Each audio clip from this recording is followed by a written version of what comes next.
UNESCO defined education for sustainable development as something that empowers learners to take informed decision, and responsible actions for environmental integrity, economic viability, and a just society for present and future generations while respecting cultural diversity.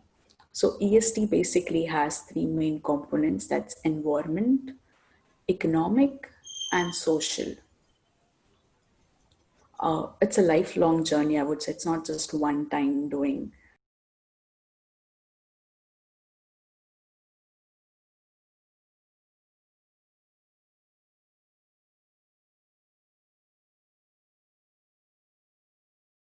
So we are live on Facebook. We're good to go. Hi. Yes. Hi. Yeah. So hello and welcome to another episode of Humans of Mitti Ke Rang podcast series. Today we have Miss Samiksha Rane with us all the way from Canada. So how are you doing, Samiksha? I'm doing very well. How about you? I'm good. So let me just give a background on you. Sure. So Samiksha holds a master's degree in environmental science from Mumbai University and a postgrad diploma in education for peace. She is a freelance writer for Medium and has had the honor to represent India as an ESD Youth Ambassador at UNESCO in 2018. So welcome, Samiksha. Thank you so much. It's an honor to be here. Okay, so my first question to you is, what is education for sustainable development? Um, UNESCO defined education for sustainable development as something that empowers learners to take informed decision, and responsible actions for environmental integrity, economic viability, and a just society for present and future generations while respecting cultural diversity. So ESD basically has three main components, that's environment, economic, and social. It's a lifelong journey, I would say. It's not just one time doing. It's holistic, since it involves all the components, and it's an integral part of quality education. It's an integral part of quality education because it does not focus only on one subject per se. It's not focusing only on economics or maths or geography. EST holds everything together. It's healthcare is equally important. Education is important. Economic development is important, and EST achieves its purpose by transforming the society. That's the main goal. There are several key themes to EST. While we dominantly hear about environmental concerns or environmental sustainability more, but there are other themes such as poverty elevation, citizenship, peace, ethics, democracy and governance, justice and human rights, gender equality, and natural resource management and biodiversity management. One such project that I worked on EST, I can give a personal example, is with Terry and Tetra Pak. It's called STEP program, which stands for Sensitizing, Training, and Empowering Peers. So STEP is a leadership development program for school students that aimed and created informed and thinking youth who understand themselves and their relationship with family, society, and environment, and can rise above nationality and class and isms to work as citizens of the earth. You see, it's not like it's not like a subject, a curriculum or school subject that focuses only on one thing. ESD enables or empowers you to think critically. It gives you skills like analytical and critical thinking, and it teaches you to look beyond your family or your society. It teaches you to think about global in general, look from local to global in general. That's ESD. Okay, so walk me through this. How did you get the opportunity to represent India? Oh, How did okay, it all happen? that's interesting. So I was working with Terry. Like, my first job was with the Energy and Resources Institute. Uh-huh. Terry, and I worked as an environmental educator, sustainability educator. And after I quit the job, so Terry always had this workshops for youth, and I being I being an employee there, or I being an educator there, was always a part of the people who organized the workshops. I was never a participant, but after I quit Terry in 2015, and then I got this opportunity in 2017. So Terry co-organized a workshop with UNESCO.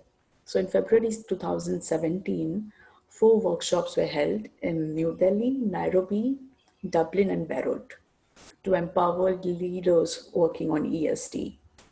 And across the world, about 130 young people in the age group of 18 to 35 from around 30 countries participated in these workshops, and these were active leaders in their local communities and regions. They're active leaders in sustainable development.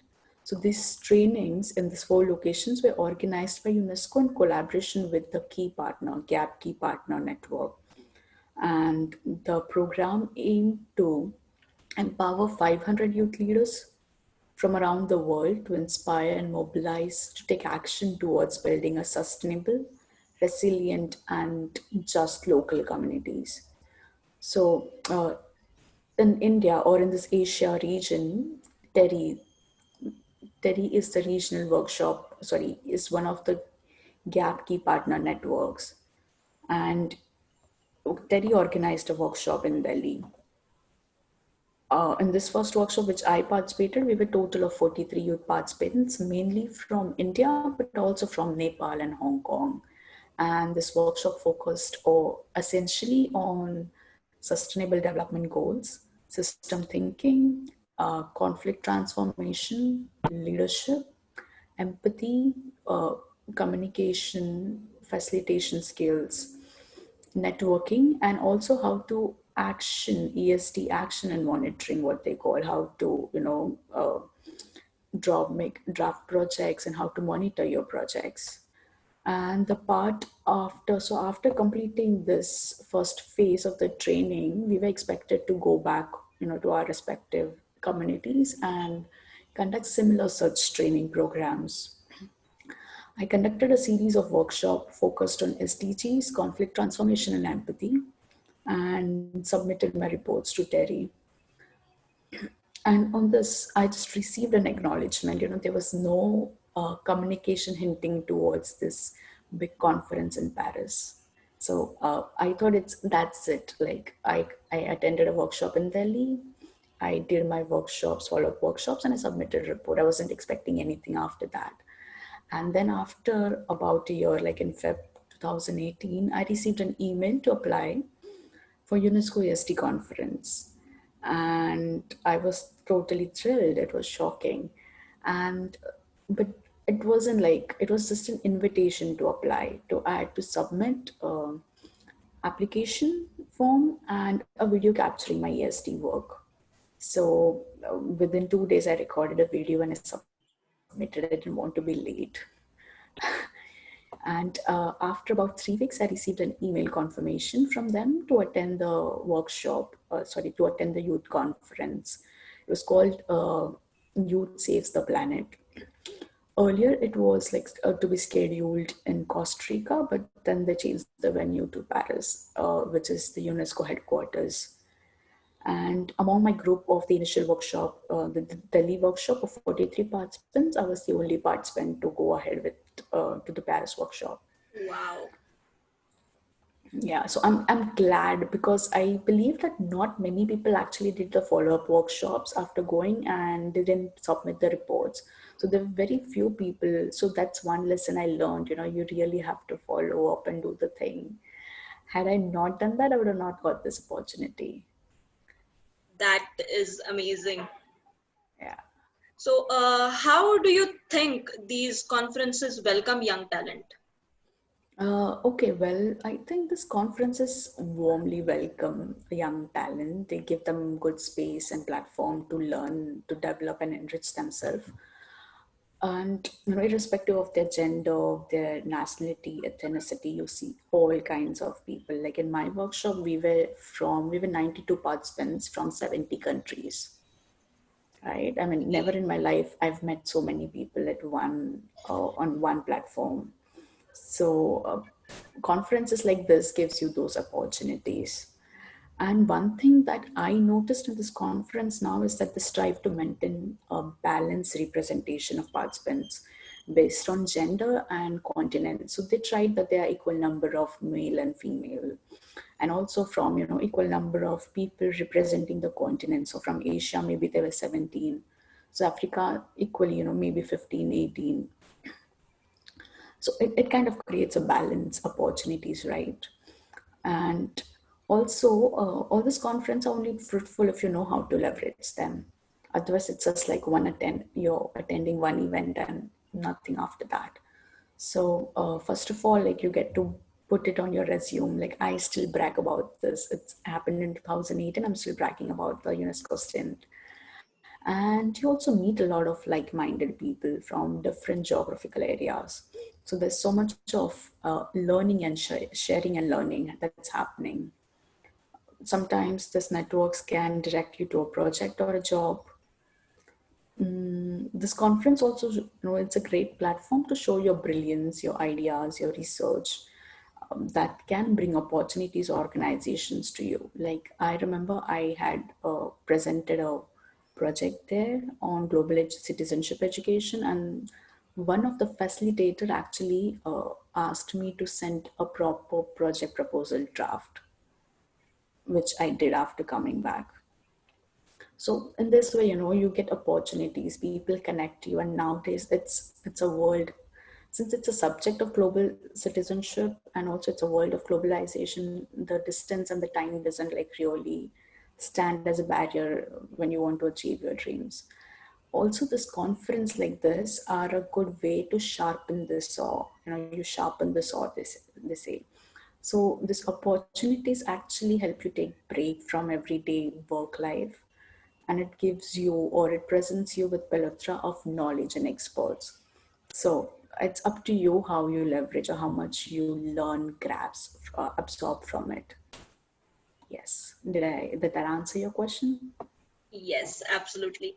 Another question I have for you is, do you see or is there any significant difference between the Indian youth and foreign counterparts?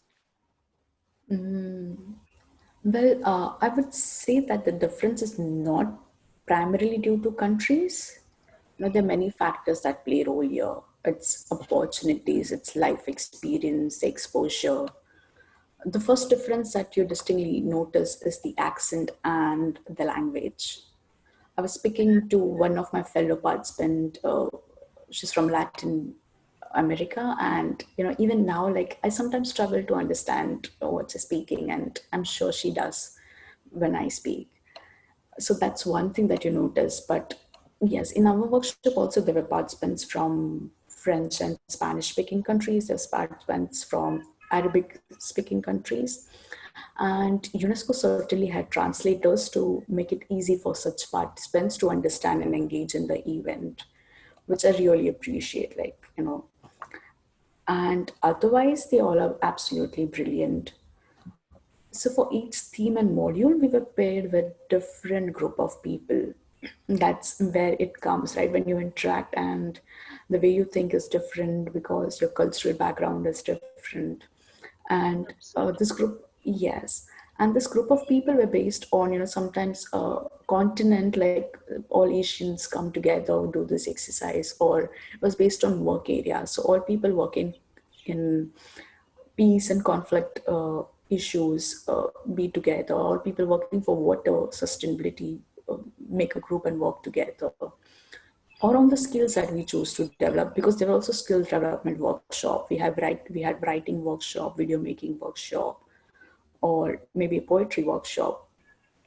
So That's interesting. yeah, like, so people based on the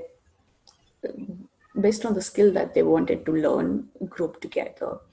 And I would say diversity only brings a lot to offer on the table, right? And Yes.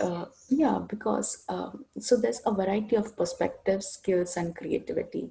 Like one of the workshops or one of the sessions I remember where we grouped together to work on a project on peace development, primarily focusing on Iraq. And Okay. something that a peace building tool that would work in India or Mumbai will not work in Iraq or Baghdad, right? Because maybe the language is different to start with, the cultural is different. Mm-hmm. Also, you have to be sensitive that similarly a tool can work differently for men and women. You cannot use the same method for men and women. So when you go to conference like this, it actually gives you an exposure of how people of other culture think in their country. Indian Muslims can be a little different than Muslims in Middle East, and you have to be, so having this exposure actually makes you a little sensitive about cultural differences. You just be, I think you just be a little more cultural competent after this exposures or experiences, right? And but whatever the small differences were, our common goal was, to our common goal for sustainable development bonded us together, and even beyond the conference, because we are still in touch over a WhatsApp group. Whenever we do any, like someone publishes a research or is holding a survey or needs some feedback, we still do Zoom calls, right? And I think that's the best part. Like that's the whole intention of this conference, that they connect people and people work together with each other even after the conference. Also, one thing I noticed I is like I feel blessed to be born and brought up in a city. I am privileged because many of my peers that I've met there actually struggle to get a university education, to get quality education. Like they had to travel to a different city or perhaps to a different country. And all these experiences actually contribute in making a person determined, ambitious, and empathetic, And there's so much to learn from these experiences, or there's so much to learn even from the differences, I would say. So it doesn't matter if the person is Indian or Pakistani or maybe someone from Caribbean. It's the experiences that matters mostly rather than nationality. Yes. Okay. So if youth like us are looking Mm-hmm. forward to apply for these workshops, how should they approach this? How should they approach this? Okay, so well, you have to be. I had signed up for UNESCO newsletters because they usually send out invitations, or they send out an announcement that they're going to organize a workshop like this a few months ago. So this year it's not happening because of COVID, but I know in 2020 when it's happening for sure, and they will send out an email. So when you sign up for newsletters like this, you get um, notified basically, and you can prepare. Other way is maybe join all those websites, or those forums which actually send you not only about UNESCO, but they send you scholarship updates, or they send you conferences happening around the other conferences, not just UNESCO. They give you a newsletter, monthly or weekly newsletter about the happenings in the world. That is how even I applied to many other programs after UNESCO, after the Paris program, actually. Yes. Okay, so how was your overall experience, like the whole conference and traveling and everything else? Yeah, I mean, back in 2013, when I began my career in Terry, I never thought I would do something like this. And a friend of mine had actually asked me my goal or something ambitious that I want to do. And without giving much thought, because I was working in Terry, I just randomly said, that I would like to be a part of UN network in the capacity of an educator.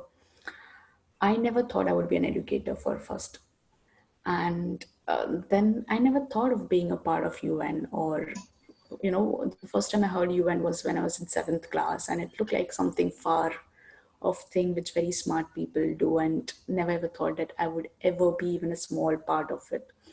But coming to 2018, I was the UNESCO Education for Sustainable Development Youth Leader. And being a part of ESG network is certainly an edifying journey for me. It was I think the best, it was one of the highlights of my life, I would say. The, I volunteered. I don't know, usually I'm like, I speak on stage, but sometimes I'm like really shy and nervous and I don't speak much apart except for the work that I'm given. And one of the highlight for me was the moment when I volunteered to present a project to an audience of 100 people. Okay. We were given 10 minutes. They just said that, okay, you have 10 minutes. Who would like to present a project? And it was on the spot that I drafted a project idea and a proposal and volunteered. Like I said, okay, I'm ready. I have no idea where I got this courage from, but it's one of the courageous moments of my life. And then I was like, yeah, I can do everything. Like, it's just that sometimes I think I hold, but yes, that's one of the courageous moment, and I felt so confident. I think this is what the workshop brought in me. I still kind of remind myself, when I'm not very confident, I remind myself of that moment that you can do this as well if you did that. And overall, it was good. Like, I enjoyed traveling Paris and seeing Paris. And I also enjoyed being those 3 days with my peers because the way UNESCO designs its agenda, it's not just whole day agenda. They also give you a cultural evening every week. Every day there's a cultural evening where kind of, we had this bring your own food kind of a thing where where I took some bakarwadi or something, and people from their countries got their food. So it's not just about learning EST, it's also about learning cultural, right? Your culture, each other's culture. So I would like totally recommend going to such workshops or such conferences. It gives you, it adds a lot to you as a personality, I feel. And to answer your second question, right, of what I Yes. would like to say to the viewers, I would like to Yes. cover three segments in this. First is sustainability, which is more important now than ever. And the concept of sustainability, as we know, it's meeting the needs of present without compromising the ability of future generations to meet their own. And for a long time, like I said earlier, environmental impact has been the main focus. But the umbrella of sustainability holds more than this and requires consideration on both economic and social issues. So, in every day we make choices that in our lives that affect the environment, the climate, the social economic conditions, from what we eat to where we buy things from or how we travel. There's a lot that we can do to reduce our economic footprint and leave more sustainability. So all people who are watching this, I would just say that research and educate yourself. Do a life cycle analysis of products that you consume. Buy local, buy ethical products, importantly. If possible, go plastic free. And this is my, you know, ask yourself if you are using a reusable version of the items that you use every day. So if there's something that you see you're using every day and you're just wasting it, uh, you're just like using and throwing it, ask yourself, if, is there a alternative that you can use? Example here I can give for females, is you can start using menstrual cup instead of sanitary pads that end up in the dump. Menstrual cups are more environmentally sustainable. And talk about it, talk about sustainable life to your friends and family. There's so many ways that we can actually adapt sustainable living. And remember that it takes a while to build new habits. So, just take one step at a time. Uh, Last July, I just started this July, I started using shampoo bars instead of the bottle shampoo. This month I would go for something else. I would go for menstrual cup. So just take one step at a time, and you will just find alternatives and practices that can become a new habit forever. It can be frustrating, but after a while, have your intention clear why you're doing it, and then I'm sure you'll be happy with this new actions and you'll adapt this habits forever. Second, I would so I've most of the one of the most popular questions, that we often ask. Even I ask this, that how do I get a job in United Nations? I'm sure you did. You have this question at any point? I always have that question on my mind. Yes. Yes, even I had it while I was growing up. And that's quite a myth, I would say, or at least I believed it personally until a few years ago, that one has to study international relations, sorry, and international affairs to work with the United Nations. Like, because when you say UN, my head first goes to being a diplomat. And truth be told, that's not correct. United Nations has opportunities for every field of study. So you can be an anthropologist, you can be, yeah, That yes. that is actually I did not know that. Yeah, you can be an anthropologist, you can be a journalist, you can be a physician, a biomedical engineer, you can be a mental health doctor. uh, UN has place for everyone. You can be a civil engineer. You have a job. UN has a job for you. You don't have to do international affairs or relations for that matter. And all I would say is, do best in the field of your choice while you're working, while you aim to work with the United Nations. Because, yeah, they do see how good you are at your work, right? That's going to be there. So whatever you're doing, just put your whole heart out in it and keep applying on similar jobs in UN. And the last point is my favorite. It's read. I would say everyone, please read. Spend at least 20 to 30 minutes every day reading a book or world affairs or whatever that you like. I've been doing it for the last few years. So it's important to be informed. I believe reading gives you access to the smartest brains on the earth. And learning from the greatest people is the fastest way to become wiser. I mean, this is how I have self-developed myself over the last few years. I would say it's because of reading. Yes, that's my last advice to the viewers. That was really insightful. Okay. On that note, I would like to conclude. Thank you so much, Samiksha, for joining us. I know it's really early morning there in Canada. Uh, yeah, that's okay. Thank you. I'm glad to be a part of your show.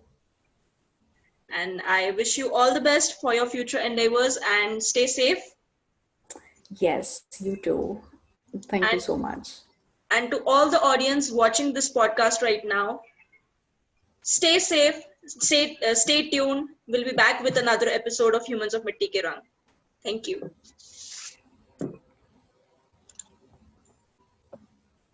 So have a nice day.